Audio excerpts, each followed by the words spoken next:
Hello everyone, நான் கார்த்தி. உலகத்தின் ஒரு பக்கம் ஒவ்வொரு நாளும் போர் பதட்டம் அதிகரிச்சு கொண்டே இருக்குது. ஆனா இன்றைக்கு நைட் அகமதாபாத்தின் நரேந்திர மோடி ஸ்டேடியத்தில் ஒரு மெசிவான கிரௌட் வந்து கூட போகுது. எதுக்காகன்னு கேட்டீங்கன்னா T20 வேர்ல்ட் கப் ஃபைனல் மேட்சுக்காக. இன்றைக்கு India versus New Zealand match 7 PM Ahmedabad ஸ்டேடியத்தில் ஸ்டார்ட் ஆகுது. ஸோ சோசியல் மீடியாவை திறந்தாலே தெரியும், எல்லா கிரிக்கெட் எக்ஸ்பர்ட்டும் அண்ட் யூடியூபர்ஸும் வந்து இதை பற்றி தான் வந்து கேட்ச் கொண்டிருக்காங்க. ஸோ இந்தியன் மேட்ச்சில் வந்து இப்படி ஒப்பீனியன் வந்து எல்லாராலையும் வைக்கப்படுது. இந்த வீடியோவில் நாங்கள் என்ன பார்க்க போகிறோம்னா, பெரிய பெரிய கிரிக்கெட் எக்ஸ்பர்ட் சொல்கிற ஒரு 5 இன்ட்ரெஸ்டிங்கான ஒப்பீனியன் அப்படி தான் இந்த வீடியோவில் நாங்கள் ஃபுல்லாக பார்க்க போகிறோம். இதில் பார்க்குறதுக்கு முதல் இன்னும் நீங்கள் இந்த சேனலை சப்ஸ்கிரைப் பண்ண பார்த்து கொண்டு இருந்தீங்கன்னா ஒரு சப்ஸ்கிரைப் பட்டனை வந்து தட்டி விடுங்க.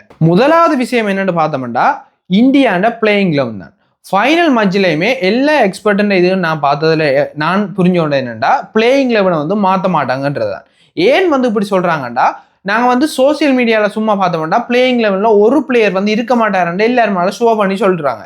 அது யாருன்னா அபிஷேக் சர்மா. ஆனால் எக்ஸ்பர்ட்ஸ் வந்து என்ன சொல்கிறாங்கண்டா, அபிஷேக் சர்மாவால் இந்தியாவுக்கு ஒரு பேட்டிங் ஒரு டாஸ் வின் பண்ணி ஒரு பேட்டிங் எடுக்குமா இருந்தால் ஒரு ஓப்பனிங்கில் சஞ்சு சாம்சன் ஸ்டெடியாக கொண்டு போய்க்க அபிஷேக் சர்மா ஒரு குயிக்கான ஓப்பனிங்கை குடிக்கக்கூடிய ஒரு அபிலிட்டி வந்து அபிஷேக் சர்மாவுக்கு இருக்கிறதால அவரை வந்து ட்ராப் அவுட் பண்ணுற ஒரு ட்ராங்கான டிசிஷன் தான் எக்ஸ்பர்ட் வந்து இந்த ஒரு கருத்தை வந்து அவங்க முன்வைக்கிறாங்க. ரெண்டாவது விஷயம் என்னன்னு பார்த்தோம்னா, இந்தியா வந்து டாஸ் வின் பண்ணா கட்டாயம் பேட்டிங் தான் ஃபர்ஸ்ட் வந்து எடுப்பாங்கன்றதான். ஏன் இவங்க கட்டாயம் பேட்டிங் எடுப்பாங்கன்றா, லாஸ்ட் செமிஃபைனல்லையும் வந்து பேட்டிங் தான் ஃபர்ஸ்ட் வந்து இவங்க விளையாடினாங்க.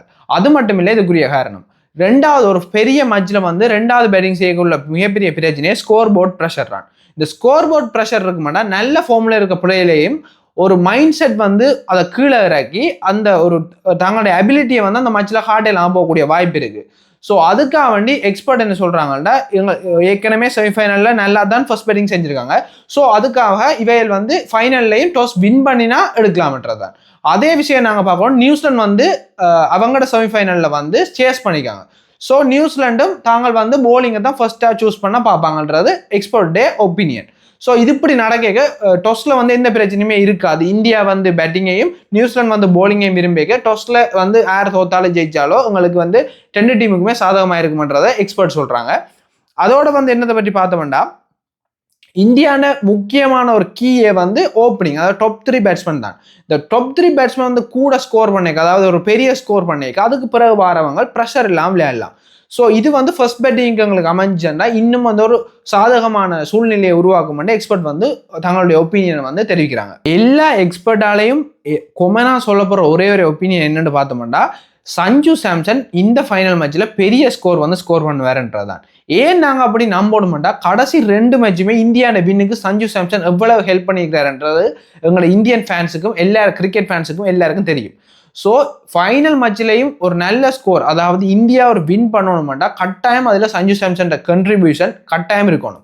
ஸோ இதை வந்து எல்லாருமே ஏன் இப்படி சொல்கிறாங்க, இந்தியன் ஃபேன்ஸ் வந்து ஒரு ஓப்பனிங்ல வந்து நல்ல ஸ்கோர் கிடைக்குமா இருந்தால் மற்ற பிளேயர்ஸுக்கு வந்து அங்கே விளையாடுறது எந்த ப்ரெஷருமே எல்லாம் விளையாடுவாங்க. 4வது விஷயமா சொல்லப்படுற என்னென்னா, அக்ஷர் பட்டேலை வந்து பவர் பிளேக்லேயே வந்து போட வைக்கிறது தான்.